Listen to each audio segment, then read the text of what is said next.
आइए बच्चों, एक बार फिर से आपका स्वागत है। आज मैं आपको समझाऊंगा पॉली एम्ब्रियोनी यानी बहुभ्रूणता और दूसरा असंग जनन।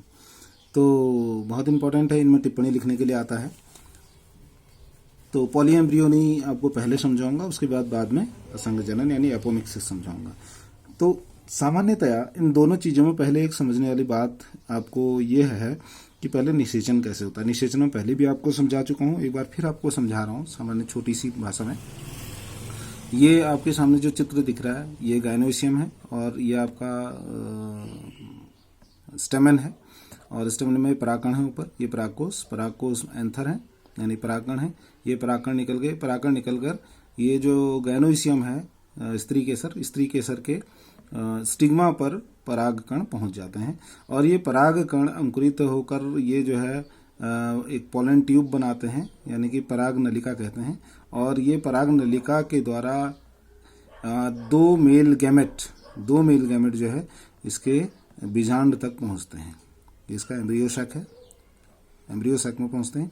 और दो मेल गैमेट जो हैं इनमें से एक तो जो है एग सेल को फर्टिलाइज करता है और दूसरा सेकेंडरी न्यूक्लियस को फर्टिलाइज करता है। निषेचन होता है और निषेचन के बाद फिर बाकी इसके पार्ट्स गिर जाते हैं, और गिरने के बाद ये अंडाशय वाला पोर्शन जो है फल बनता है और फल के अंदर बीज बनता है। ये मैंने आपको पहले भी समझाया है। अब जो पॉली एम्ब्रियोनी है वो बीज से ही संबंधित है। अभी होता क्या है पॉली एम्ब्रियोनी में, मैं अगला चित्र आपको दिखाऊं। पॉली एम्ब्रियोनी में पॉली एम्ब्रियोनी, पहले इसका नाम ही आप समझिए, ये नीचे मैंने लिखा भी है पॉली एम्ब्रियोनी। जैसे सामान्यतया पॉली मीन्स मैनी कई सारे, ठीक, और दूसरा है एम्ब्रियोनी, दो शब्दों से मिलकर बना हुआ है पॉली धन एम्ब्रियोनी। तो पॉली मीन्स मैनी कई सारे, और दूसरा एम्ब्रियोनी मतलब हैविंग एम्ब्रियो मतलब भ्रूण का होना। एम्ब्रियो का मतलब होता है भ्रूण। तो ऐसा बीज जिसमें दो से अधिक या फिर कई सारे, दो या दो से अधिक या कई सारे एम्ब्रियो यानी कि भ्रूण पाए जाते हैं। वैसे सामान्यतया एक बीज में एक ही भ्रूण पाया जाता है, यह आपको मालूम होना चाहिए। एक बीज में एक ही भ्रूण पाया जाता है। तो ये एक बीजांड का चित्र आपके सामने रखा हुआ है। ये दो अलग अलग प्रकार के बीजांड है बीजांड ही। तो इस बीजांड में ओव्यूल कहते हैं इसको इंग्लिश में। ये आपको दिख रहे हैं, ये इसका एम्ब्रियो सैक है। इस एम्ब्रियो सैक में ये जो है आपका एग सेल है, ये सेकेंडरी न्यूक्लियस है, ये सिनर्जिस हैं, और बाकी ये पार्ट आउटर इंटेगमेंट और इंटरनल इंटेगमेंट हो गया, और आपका ये न्यूसिलस हो गया जिसे बीजांड काय कहते हैं। तो ये इसके पार्ट्स हैं। इसके अंदर जो ये है एम्ब्रियो सैक के अंदर के पार्ट मैंने आपको समझाया, ये एम्ब्रियो सैक है। एम्ब्रियो सैक के अंदर वैसे एक ही एम्ब्रियो होना चाहिए था, या तो एग सेल से। आपको मालूम है कि जब फर्टिलाइजेशन होता है तो एक से एम्ब्रियो बनता है और एक से भ्रूणपोष बनता है। तो यहां पर क्या होता है, ये दो बार फर्टिलाइज हो, ये जो है आपका एक ही बीज जो है इसमें दो एम्ब्रियोज मिलेंगे। एक एम्ब्रियो ये है, ये ज़ाइगोटिक एम्ब्रियो ये बन गया, और दूसरा आपको यहां दिख रहा है ये एंटीपोडल एम्ब्रियो, यहाँ एंटीपोडल पाए जाते हैं। तो दो जगह है बीज में दो एम्ब्रियो पाए जाते हैं। तो इस स्थिति को ही पॉली एम्ब्रियोनी कहते हैं। मतलब ऐसी अवस्था जिसमें दो या दो से अधिक भ्रूणों का पाया जाना होता है, इसको पॉली एम्ब्रियोनी कहते हैं। ये कई बार टिप्पणी आती है एग्जाम में, आप ध्यान रखिएगा, याद करिएगा। तो बीजों में सामान्यतः एक ही एम्ब्रियो यानी एक ही भ्रूण पाया जाता है, लेकिन कभी कभी कुछ बीजों में एक से अधिक भी एम्ब्रियो हो सकते हैं, ठीक है। इसको पॉली एम्ब्रियोनी, इस स्थिति को पॉली एम्ब्रियोनी कहते हैं।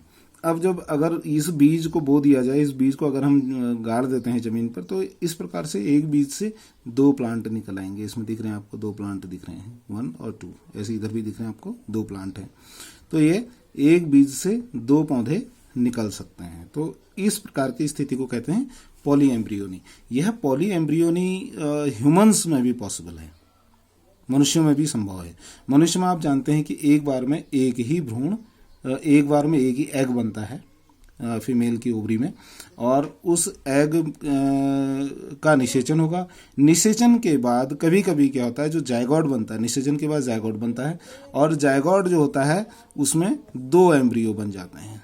जायगोट में 2 एम्ब्रियो बन जाते हैं। तो वो 2 एम्ब्रियो जो होते हैं 2 बच्चों को जन्म देंगे, जिन्हें हम ट्विंस कहते हैं, यानी कि जुड़वा बच्चे कहते हैं।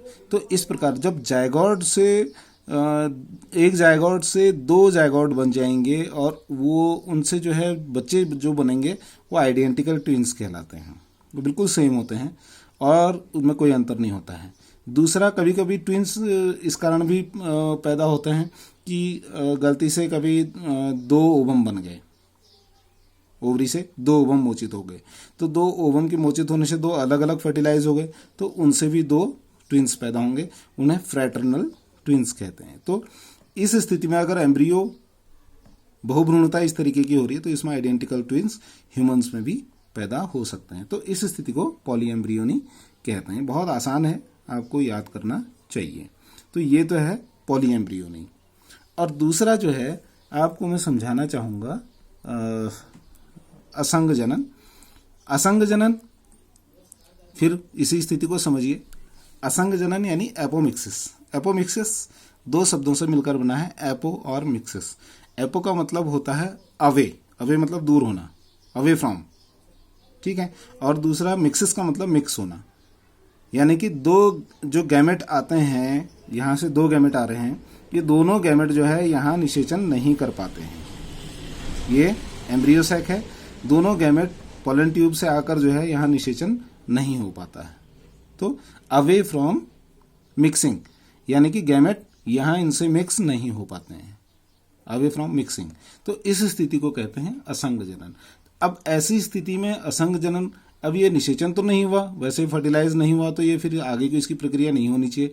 लेकिन यहाँ पर निषेचन नहीं होने के बावजूद भी इसमें जो एम्ब्रियो सैक है यहाँ से फल का निर्माण हो जाता है। तो बिना निषेचन के ही इसमें फल का इस प्रकार से निर्माण हो जाता है। तो इस स्थिति को कहते हैं असंग जनन। मैं इसको फिर से आपको समझाऊं, ये मैंने पूरा इसमें आपको समझाने के लिए लिखा हुआ है। ये बिना निषेचन के, इसकी खोज जो होती थी वो हैंस विंकलर ने की थी सन 1908 में। आपका असंग जनन की, एपोमिक्सिस की खोज हैंस विंकलर ने 1908 में की थी। यहाँ ये जो प्रक्रिया होती है ये एक मतलब इस प्रकार की प्रक्रिया है कि ये लैंगिक जनन को प्रतिस्थापित कर देती है। आपको मैंने अभी समझाया कि लैंगिक जनन तो होता है क्योंकि मेल और फीमेल गैमेट जो है मिलकर निषेचन करते हैं, जैसे कि मैंने अभी आपको चित्र में समझाया। इसमें मेल और फीमेल गैमेट मिलते हैं और मिलने के बाद इसमें निषेचन होता है। लेकिन यहाँ पर एपोमिक्सिस जो होती है वो लैंगिक जनन तो है, लेकिन निषेचन इसमें नहीं हो पाता है। क्योंकि निषेचन नहीं होने की वजह से इसमें प्रतिस्थापन इसको इसीलिए कहा जाता है क्योंकि इसमें निषेचन नहीं हो रहा है, जबकि निषेचन होना चाहिए। तो नहीं होना चाहिए लेकिन नहीं हो रहा है, तो इस स्थिति को यहाँ पर हम ये कह सकते हैं कि लैंगिक जनन का यहाँ पर प्रतिस्थापन कर दिया गया है। लैंगिक जनन का प्रतिस्थापन हो गया है और प्रतिस्थापन होने की स्थिति को ही हम एपोमिक्सिस कहते हैं। प्रतिस्थापन हो जाएगा तो ये एक अलैंगिक विधि बन जाएगी। अलैंगिक में ऐसे ही तो जन्म होता है किसी भी अन्य भाग से, है ना। तो यहाँ पर जो है ये एक अलैंगिक स्थिति बन जाती है, तो इसको एक अलैंगिक विधि भी कहते हैं। तो इससे जो है पूरा फिर भ्रूण का निर्माण हो जाएगा, यानी कि बिना निषेचन के ही भ्रूण का निर्माण हो जाना, निषेचन नहीं हुआ है, ठीक है। तो ये मैंने पूरा इसमें लिखा है। बिना निषेचन के बीज निर्माण की प्रक्रिया जो होती है असंग जनन कहलाती है, और ये मैंने पूरा इसकी डिटेल इसमें लिखी हुई है। इसके अतिरिक्त इसमें जो इस प्रकार से एपोमिक्सिस से जो पौधे जन्म लेते हैं, जो पौधे बनते हैं, जो भ्रूण बनते हैं वो एपोमिक्टिक भ्रूण कहलाते हैं, और जो यानी असंगजनिक, ठीक है। और जो पौधे बनते हैं वो एपोमिक्टिक प्लांट कहलाते हैं, ठीक है। तो ये तो है एपोमिक्सिस। एपोमिक्सिस आपको समझ में आ गया होगा।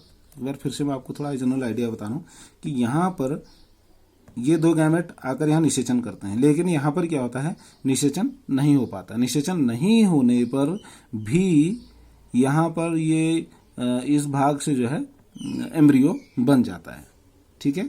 जबकि निषेचन के बाद एम्ब्रियो बनना चाहिए, लेकिन यहाँ पर निषेचन नहीं होने के बाद भी एम्ब्रियो बन जाता है। इसी स्थिति को कहते हैं एपोमिक्सिस।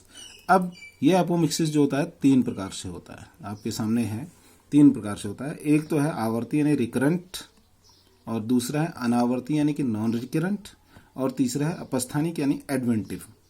ओके, 3 प्रकार से यह होता है। तो आवर्ती में क्या होता है, आपको इसमें 3 चीजें याद रखनी पड़ेंगी। एक है अंडकोशिका एग सेल, दूसरा है भ्रूणकोश, और तीसरा है बीजांडकाय न्यूक्लियस। अब ये तीनों होते क्या हैं, ये तीनों क्या होते हैं? ये एग सेल मैंने आपको समझाया था अभी, ये है, ये एग सेल है, ठीक है, ये पूरा भ्रूणकोश है, ठीक, और इसके बाहर जो है आपका बीजांडकाय है। ये मैं आपको तीसरे चित्र में समझाऊंगा। इसमें ये वाला पोर्शन जो है, ये न्यूक्लियस वाला पोर्शन, न्यूक्लियस को कहते हैं बीजांडकाय। तो ये 3 चीजें आपको याद रखनी है, अभी मैं इसी में से आपको समझाऊंगा। ये न्यूक्लियस है। तो पहला जो आवर्ती है, आवर्ती का मतलब होता है निषेचन तो होगा नहीं, ठीक है। तो आवर्ती का मतलब होता है ये जो एग सेल है, एग सेल बिना निषेचन के, बिना अर्धसूत्री विभाजन के भ्रूण में परिवर्तित हो जाते हैं। आवर्ती में ये जो एग सेल है, ये बिना निषेचन हुए, बिना अर्धसूत्री विभाजन के ही भ्रूण में परिवर्तित हो जाते हैं। इसको कहते हैं आवर्ती। ओके, और दूसरा है आपका अनावर्ती, दूसरा है अनावर्ती। अनावर्ती में यानी कि नॉन रिकरेंट, इसमें जो है एम्ब्रियो सैक जो होता है, एम्ब्रियो सैक के किसी भाग से कोई भी कोशिका, एम्ब्रियो सैक ये है, ये एम्ब्रियो सैक है, इस एम्ब्रियो सैक की कोई भी कोशिका किसी भी भाग से एम्ब्रियो का निर्माण हो जाता है। पहला आवर्ती किसे कहते हैं? आवर्ती में केवल एग सेल से भ्रूण बन रहा है। अनावर्ती में ये एम्ब्रियो सैक की कोई भी कोशिका, हो सकता है सेकेंडरी न्यूक्लियस, हो सकता है आपका एंटीपोडल्स, किसी भी भाग से दूसरा भ्रूण बन सकता है। इसको कहते हैं आपका अनावर्ती, नॉन रिकरेंट। और तीसरा है आपका एडवेंटिटियस, एडवेंटिव का मतलब है आपका अपस्थानिक प्रकार का। अपस्थानिक प्रकार का जो होता है वो क्या होता है, उसमें आपका ये जो न्यूक्लियस वाला पोर्शन है यानी कि बीजांडकाय, ये जो दिख रहा है बीजांडकाय, यहां से किसी कोशिका के द्वारा भ्रूण का निर्माण हो जाता है। बीजांडकाय के किसी भी भाग से, किसी भी कोशिका से भ्रूण का निर्माण हो जाता है। इसको कहते हैं आपका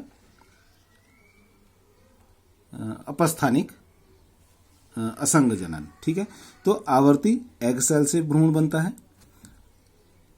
और दूसरा आपका नॉन रिकरेंट यानी कि अनावर्ती में ये एम्ब्रियो सैक से किसी से भी भ्रूण एम्ब्रियो बन जाएगा, एम्ब्रियो सैक की किसी भी पार्ट से एम्ब्रियो बन जाएगा। और तीसरा आपका जो है अपस्थानिक में ये जो बीजांडकाय है यानी कि आपका न्यूक्लियस, इसके किसी भाग से एम्ब्रियो का निर्माण हो जाता है। तो इस प्रकार की स्थिति को कहते हैं असंग जनन। ये मैंने आपको इसमें भी पूरा लिख के रखा हुआ है, आप इसको नोट कर सकते हैं। आवर्ती अंड कोशिका यानी कि एग सेल का निर्माण बिना अर्धसूत्री विभाजन के होता है। बिना निषेचन के यह द्विगुणित यानी कि 2n अंड कोशिका भ्रूण में विकसित हो जाती है। अनावर्ती में भ्रूणकोश, एम्ब्रियो सैक की कोई भी कोशिका बिना निषेचन के भ्रूण में विकसित हो जाती है। और एडवेंटिव, तीसरा एडवेंटिव है, इसमें न्यूक्लियस यानी कि बीजांडकाय की कुछ कोशिकाएं विभाजन के पश्चात भ्रूणकोश में प्रवेश करती हैं और ये कोशिकाएं भ्रूण के रूप में विकसित हो जाती हैं। तो ये 3 प्रकार का असंग जनन होता है, ये आपको याद करना है, बहुत इंपॉर्टेंट है। और ये असंग जनन और एम्ब्रियो पॉली एम्ब्रियोनी, ये दोनों ही चीज़ें पर टिप्पणी पूछी जाती है, और ये टिप्पणियों को आपको इसकी पे टिप्पणी तैयार करनी है, आपको लिखना है। तो थैंक यू, ये दोनों टॉपिक्स को आप सही से याद करिए। बहुत बहुत धन्यवाद।